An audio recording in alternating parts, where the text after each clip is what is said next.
qualité et un prix. La qualité du combustible bois étant indispensable au bon fonctionnement des installations, ça a été amplement traité lors de l'atelier. Là aussi, les collectivités elles peuvent être à l'initiative de la création de plateformes de stockage et même porter les investissements, comme les cas de la communauté de communes de l'Ambrunet qui a participé à cet atelier. Et sur la filière aval, les développements des projets bois aussi n'est pas sans difficulté. Il est confronté notamment à des problèmes de financement dans la plupart des cas et surtout en milieu rural. Ils ont besoin souvent de faire recours à des financements publics. Il y a besoin également d'une approche de ces projets à un coût global qui n'est pas simple et qui n'est pas assez étalé ou répandu dans les territoires. Quelques pistes ont été évoquées, mais je pense que l'atelier de financement, M. Kokosinski aura traité un peu plus en détail ces aspects. On a parlé des certificats d'économie-énergie, d'investissement participatif, regroupement des projets. On a identifié également la nécessité de faire évoluer les seuils d'éligibilité du fonds de chaleur des Santep pour le baisser, de sorte que ce soit accessible aux réseaux de chaleur ruraux. Aussi sur les modes de gouvernance qui peuvent fonctionner en milieu rural, la régie, le SEB, les SIC. Il vous reste 2 minutes. Et de façon générale, il ressort la nécessité d'une animation territoriale dans toutes les étapes de la filière, et notamment dans la filière aval pour faciliter l'accès à une information de qualité, n'être indépendant aux porteurs des projets, les accompagner et faire émerger surtout des projets exemplaires tant du point de vue technique qu'environnemental. Et je finirai par les thématiques de la solidarité entre territoires ruraux et urbains qui est pas très, qui a été prise en fait un peu avec beaucoup d'humour par certains de nos participants, mais qui est un vrai sujet aujourd'hui puisque les centres-villes, enfin les villes, ils seront des gros consommateurs de bois énergie et devront faire recours à ces territoires voisins. Et anticiper cette demande par les territoires ruraux peut être une vraie opportunité de redynamiser l'activité économique de ces territoires. Voilà, donc je vous remercie à tous de votre attention. Eh bien, merci. Mais ceci dit, nous avons prévu une question ou une intervention ou un commentaire de la salle, si quelqu'un d'entre vous souhaite faire ce commentaire ou poser cette question. Si ce n'est pas le cas, on va passer à la restitution de l'atelier numéro 2, qui traitait d'ingénierie financière par Christian Kokosinski. Il y a une question? Je ne vois pas ici, c'est ça. Ah oui, monsieur. Ah ben voilà. La question est la suivante. Est-ce qu'on connaît la capacité en France en bois chauffage, nombre de foyers moyens qui pourraient être chauffés par la disponibilité actuelle en quantité de foyers? Est-ce que ça représente 1 million de foyers, etc. Par exemple, le bois disponible, qui serait disponible si on l'exploitait comme vous l'espérez. Si ça fonctionne, ouais. Je n'ai pas la réponse à cette question. Est-ce que peut-être quelqu'un dans la salle souhaite réagir? Avec le CRPF en réduction, on a fait un petit travail dans cette voie-là. Et en fait, si tous les foyers français se chauffaient au bois, il faudrait consacrer à peu près 20% de la surface du territoire uniquement à la culture de bois-énergie. Oui, c'est une réponse à l'inverse, merci quand même. Je ne me suis pas présenté, Fédération environnementale Cépence-Hollande, Alain Collet. Merci, monsieur. Allez, on passe à monsieur Christian Kokosinski pour l'ingénierie financière, la restitution de l'atelier. Donc pour introduire l'atelier, je souhaiterais dire qu'à l'époque des 30 Glorieuses, on disait que la France n'avait pas de pétrole mais qu'elle avait des idées. Aujourd'hui, on est passé dans une autre époque quand on qualifie de plus en plus des 30 douloureuses. Donc on n'a toujours pas de pétrole, on risque d'en avoir de moins en moins. On a peut-être des gaz de schiste, mais on n'est pas trop enclin à aller voir et c'est peut-être pas un mal. Et surtout, on n'a plus beaucoup de sous, donc il va falloir trouver encore plus d'idées.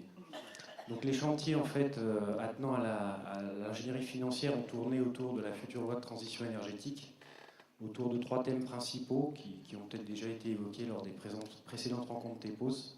Mais comme c'est dans les textes de la loi, on a souhaité y revenir, à savoir le premier thème, comment faciliter la participation citoyenne dans les projets ENR. Le deuxième thème, comment faciliter la prise de participation des communes aux ressources limitées dans les projets ENR. Et enfin, le dernier thème, l'impact de la fin annoncée des obligations d'achat d'électricité sur le financement de projets. Donc sur le premier thème, la faciliter la participation citoyenne, il en ressort que l'idéal serait de multiplier les offres de produits financiers par des banques locales. Aujourd'hui, les taux de rentabilité interne des projets ENR permettraient de servir des taux de rémunération des citoyens entre 3 et 5%, qui paraît attractif aujourd'hui par rapport aux taux pratiqués, notamment sur le livret A. Également proposer un niveau de participation citoyenne, mais sans l'imposer, qui est inscrit dans la loi, parce qu'effectivement, cette imposition créerait des nouvelles contraintes sur le financement des projets ENR, et donc il faudrait laisser la liberté aux porteurs de projets, proposer sans imposer.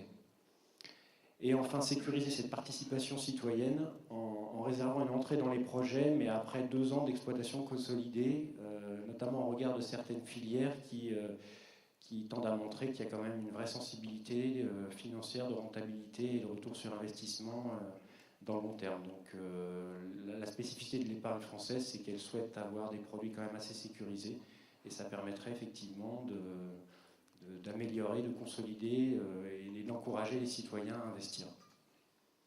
Sur le deuxième chantier, donc la prise de participation des communes aux ressources limitées dans les projets ENR, le premier point qui ressort, ce serait de permettre aux communes de capter les taxes locales pour investir dans les ENR, avec une vraie volonté politique. C'est vrai qu'aujourd'hui, les ressources des collectivités vont être de plus en plus tendues. Donc cette réforme permettrait effectivement d'avoir des moyens financiers conséquents. Également, comme elles ont des ressources limitées pour entrer dans les projets, l'idée serait de créer un outil financier régional ou une institution publique, comme la noble représentante de la Caisse des dépôts par exemple, qui permettrait de préfinancer en fait les apports des communes dans les projets. Et au moment où on a les premières retombées fiscales des projets qui peuvent être quand même assez conséquentes, qui permettraient donc à cet outil ou cette institution de se retirer pour laisser la place à la participation prise par les communes dans les projets. Et également créer un service public de formation à destination des élus et des citoyens pour les aider à structurer les montages juridiques et financiers, qui sont quand même des approches de financement de projets qui sont assez spécifiques et qui nécessitent une certaine connaissance et une maîtrise. Enfin, le dernier chantier qui concernait l'impact de la fin annoncée des obligations d'achat EDF sur les financements de projets. Clairement, on a un projet de loi de transition énergétique qui a pour vocation à dynamiser le développement des ENR en France. Et beaucoup d'acteurs pensent aujourd'hui que toutes les réformes tarifaires, moratoires, etc., qu'on a pu connaître sur les différentes filières ont été très contre-productives. Et supprimer, je dirais brutalement, les obligations d'achat en passant à un système de marché libre avec des primes risque d'avoir exactement le même effet et d'être totalement contre-productif au développement des filières. Donc on pense qu'il faudra peut-être évoluer, bien sûr, pour respecter les directives européennes sur les marchés libres de l'énergie, mais il faudra le faire peut-être en douceur et progressivement pour éviter de donner un coup de frein brutal au développement des ENR.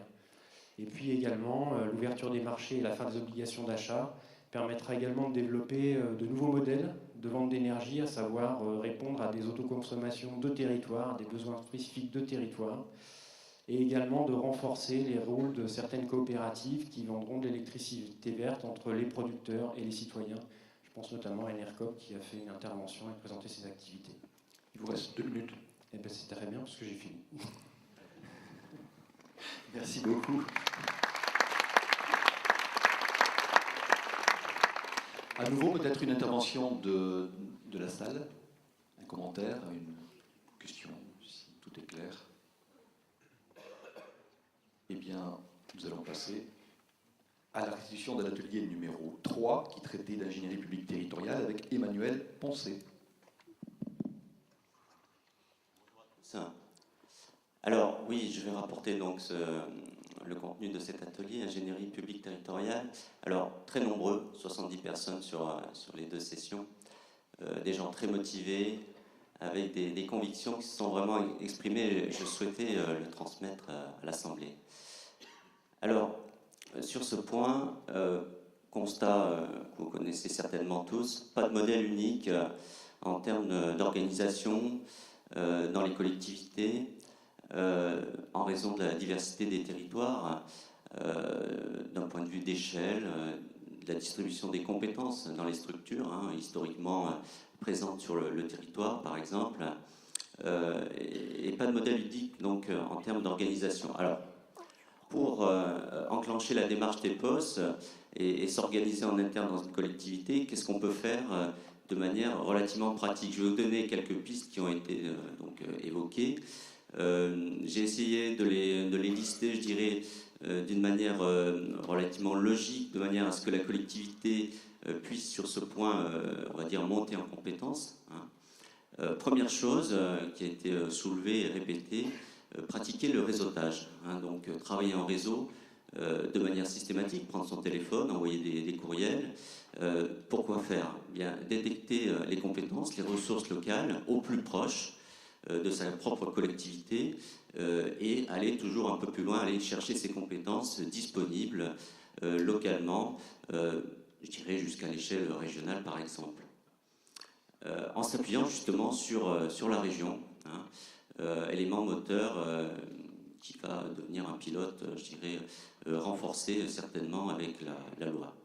Et puis se former, bien sûr se former, je fais un peu de publicité, se former en rencontrant les gens dans les stages, dans les événementiels, bien sûr.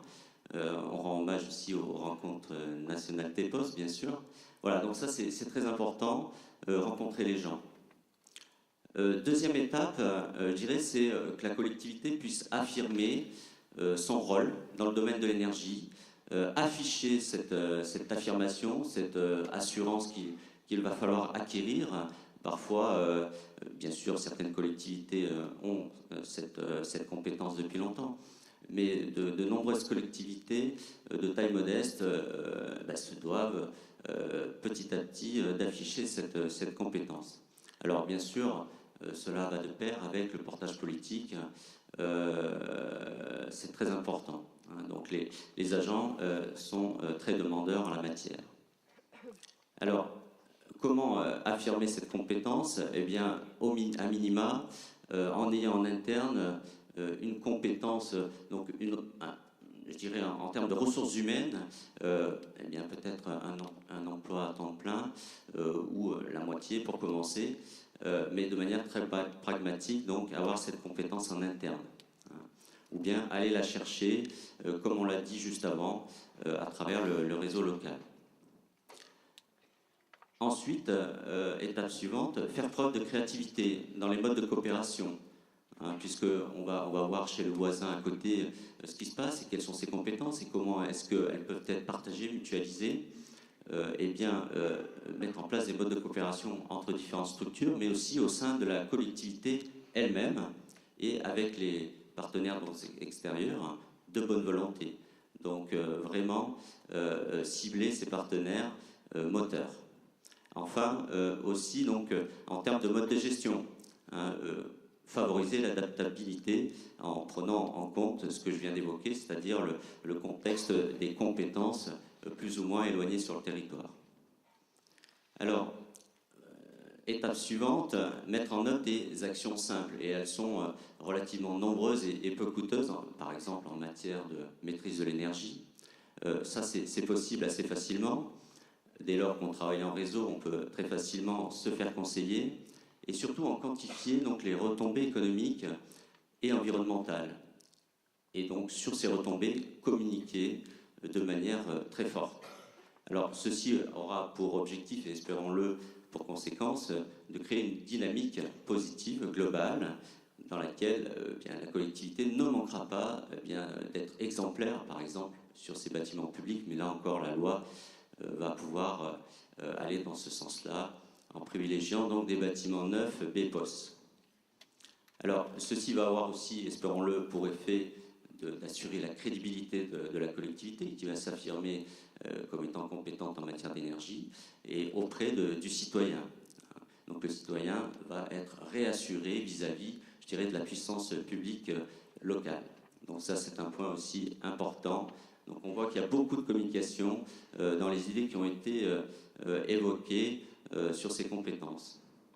Enfin, bon, bien sûr, être courageux et s'engager sur des projets plus difficiles techniquement, et je dirais sur tous les points de vue donc, juridiques et financiers, mettre en œuvre des projets plus difficiles à construire. Voilà, donc ce qui a été noté enfin, je terminerai, les 5 compétences identifiées, je dirais, à amplifier dans une collectivité, à côté des compétences traditionnelles liées à l'énergie, des compétences techniques, de gestion, de management de projet. Alors c'est la transversalité interne, j'en ai parlé tout à l'heure, c'est-à-dire eh bien, le chargé de projet, de mission TEPOS n'est pas nécessairement dans un service technique ou dans une direction technique. Il peut être associé eh bien, à un service de développement local. On le comprend tous, c'est évident, puisque la transition énergétique est un levier de développement. L'animation, autre compétence aussi à faire monter en puissance avec la communication, on l'a dit tout à l'heure, et puis l'ingénierie financière et l'ingénierie juridique pour des montages toujours plus innovants, mais là encore il faut du courage. Voilà, j'ai terminé. Merci beaucoup. Peut-être une intervention, un commentaire, une demande d'éclaircissement. Oui, monsieur Sepenso.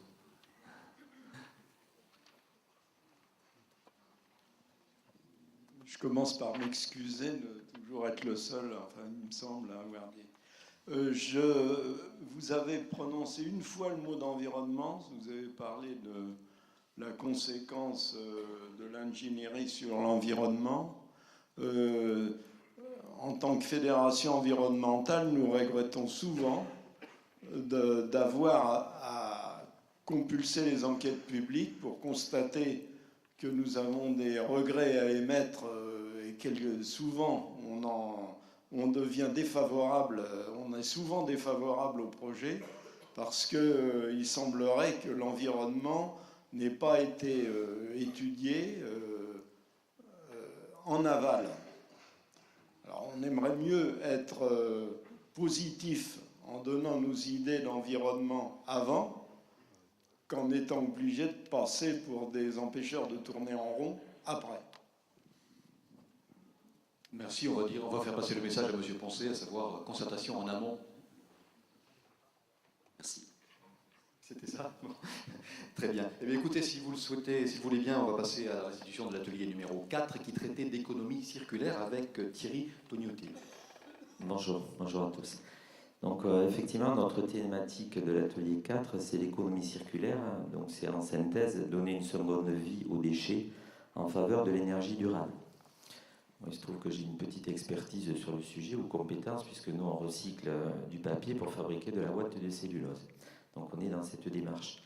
On a eu des échanges très nourris au niveau de l'ensemble de l'atelier. On était un peu moins nombreux, on était plutôt 25 à 30 sur notre atelier, mais c'est effectivement très intéressant. On a surtout identifié globalement un certain nombre de freins aujourd'hui. Alors on sait que nos déchets potentiellement sont sous forme de valorisation, nos matières secondaires de demain et potentiellement également nos emplois. On a déjà de l'expertise sur le sujet de différents pays, chez nous aussi d'ailleurs. Donc on a avant tout listé un certain nombre de freins aujourd'hui qui ont tendance à bloquer potentiellement ces développements. Une des premières questions qui s'est posée, en tout cas un des premiers freins, ça a été